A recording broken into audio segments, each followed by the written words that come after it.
This is literally going to be the most basic video for, let's say if you're like 400 pounds, let's say you're like super old and you see calisthenics on YouTube and you want to get started, but you think that most of the exercises are too advanced for you.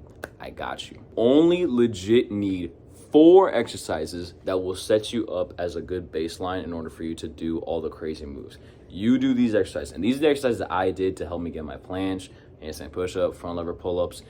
You have to start with these very, very basic moves. The thing is that most people call like pull-ups and push-ups basic, but if they're basic, that would mean everyone can do them. You just have to adjust them accordingly. So these are the actual basics. I'm not gonna really explain the science. I'm not gonna explain like, oh, you should adjust it this way. You should worry about your pelvic tilt and the scapula placement, all that shit. Don't worry about all that. You are a beginner and you just need to focus on moving in general. The 4 exercises: push-ups, but you have to adjust them. Doing push-ups on a wall or a highly elevated surface, so that way it's not your entire body weight you're doing push-ups with. Next would be jackknife or Australian pull-ups. You can do these almost anywhere. You can do it in between 2 chairs. You could put a bar in between something and just do pull-ups like that, or even a broomstick. Next would be squatting, but you're basically doing squats on like a soft surface. You're literally putting your butt down and then lifting it back up, and then leg raises. How to perform these exercises? It's very simple. When you go on the push-up, when you go on the wall, literally as long as your chest is on your hands or touching the ground, you push back up. That is all you need to worry about for now. Next is pull-ups. For that, you need to really just focus on the range of motion. Lock out, chest to bar. That is all you need to worry about. Next is leg raises. So some people prefer to put their hands underneath their tailbone. Some people don't. Some people do a pillow, depending on the surface. Whatever you need to feel comfortable, do that.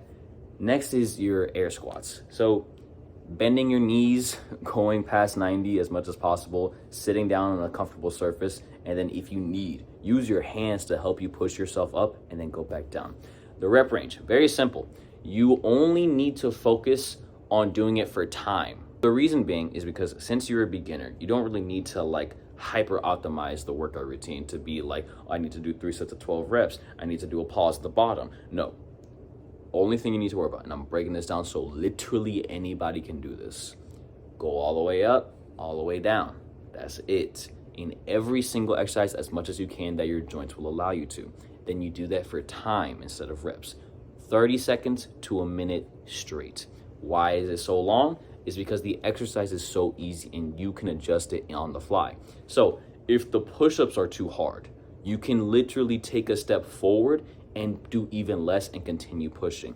This is just basically training your body on the form, the skill, giving your body the practice of moving for the first time, because this is just bare bones. So this is on the assumption that you're, high up there in age, high up there in weight, or you just never worked out before.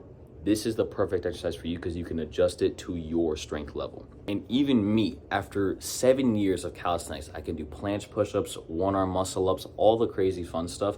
I still do these occasionally because they are like the best form of like medicine for your tendons, because you're just pumping blood in those muscles and getting that practice of just cranking it out. For, let's say when I was doing my, super high rep era, I was doing I did 116 push-ups straight. The only way I would be able to do that is because my body was able to handle that type of stress, and it's already been through that before. Only way I would have been able to do that is if I was doing the under basics. I would do push-ups for 1, 2, 5, even 10 minutes straight on an elevated surface though, and just keep pushing. That will transfer over to you being able to do push-ups on the floor, then elevated push-ups, diamond, wide, clapping. These are literally the base levels. You have to start on this. It's like a PvP game. It's like you have to start on level 1, grind it, then you get to level 2, grind it, and you slowly get to eventually, your grandmaster level, but that takes time, of course. Now, in terms of recovery, how do you rest? How long do you feel? Stuff like that. I'm gonna be completely honest with you. Go by feel. Do it until you feel like if someone were to give me $1,000 per rep I would do, would I still be able to do it? I physically could not do it. Doing that is the perfect level of intensity. Then in terms of when should I work out again, how many times a week, Work out as much as you can recover. If you're sore for 3 days and you're like, oh, I haven't worked out in 3 days, but I'm still sore, don't work out. Do not work out, because you are just going to damage yourself more than what you already have to. Wait until you can confidently do that workout again, or even a bit more. That's the most simple and bare bones routine and idea you can have towards training. I'm not really like, I know people also talk to like about diet and stuff like that. I'm gonna be completely honest. I've read several books on training and exercise sports science, but I don't feel like I'm qualified to talk about diet. And that my simple principles for food: eat when you're hungry, stop when you're full, or actually stop when you're satisfied. Stop when you're satisfied, not when you're full. And try to adjust towards like, you know, healthy proteins. Let's say like salmon, ground beef. Try to go for lean stuff if you can afford it. Eggs. Simple stuff like that you know you should be eating. You know what you should and shouldn't be eating. Let's be for real. You know, that's like my simple diet hack whenever I'm traveling and I want to stay lean.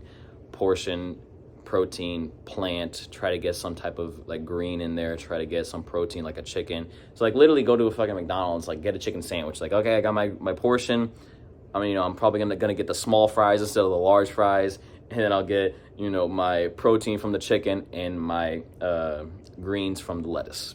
All right, so I hope that video helps. Sorry about the content lately. It's just that I had unfortunately lost a year's worth of photos, videos, and memories because Google wanted to rail me like as if I was in a Diddy party. So most of the footage you'll see most likely will be old, or I'm literally recording it as we speak. So hope that video helps. See you.